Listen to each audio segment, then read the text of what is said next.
বান্দা তুমি তোমার অহমিকার কারণে, অহংকারের কারণে, বড়ত্বের কারণে তুমি ঘাড়টারে উঁচু করে করে এরকম করে হাঁটো, সিনাটারে টান টান করে হাঁটো। এরে বান্দা, তোমার এই উঁচু এবং এই সিনা টান টান অহমিকার, অহংকার তুমি প্রকাশ করো।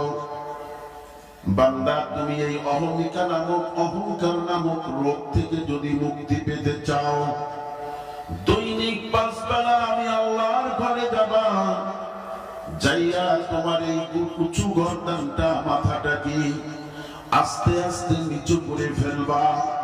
নিচু করতে করতে করতে করতে করতে করতে একেবারে নিচের শেষ সীমানা পর্যন্ত যাবা। এই শেষ সীমানাটা মাটির পরে তোমার কপাল আর নাকটা বিছাই দিবা। এর নিচেই আর কোন জায়গা নাই নিচু হওয়ার।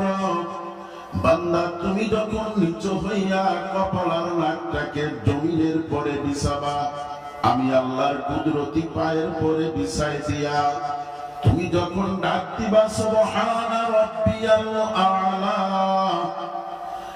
এই সময় তুমি তো বলবা বড়ত্বের মালিক আমি না, অহংকারের মালিক আমি না।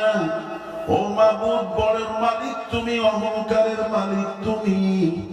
আমার বড়ত্বকে তোমার কুদরতি পায়ে লুটাইয়া দিয়া তোমাকে বড় বলে স্বীকার করছি, তুমি কবুল করে নাও। আব্দ হমায় বক্সে আবদিয়ত মুঝে, আব্দ হমায় বক্সে আবদিয়ত মুঝে, ওয়াজহ সদর ইজ্জত হ্যায় ইয়ে জিল্লত মুঝে। ইজ্জত আর সম্মান তো এমনি পাওয়া যায় না, এগুলো এমনি এমনি হয় না, হয়নি আজ পর্যন্ত। ইজ্জত সম্মানের বড়ত্ব অর্জন করতে গেলে মূল মালিকের গোলাম হওয়া লাগে।